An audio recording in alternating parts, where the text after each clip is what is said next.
This is how to make your cube happy. And if you want to make it sad, let's get started. First, you have to take this layer and move it to the left, down and reverse the moves.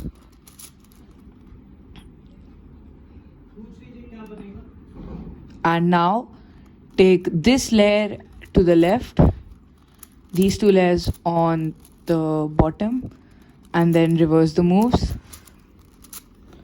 Now take the middle layers and do as followed.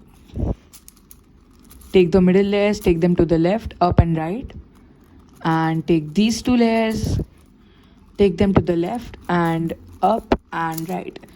That's how to make your cube sad. Now, if you want me to make your cube neutral, then make sure to like this video and subscribe to this channel. Thank you for watching.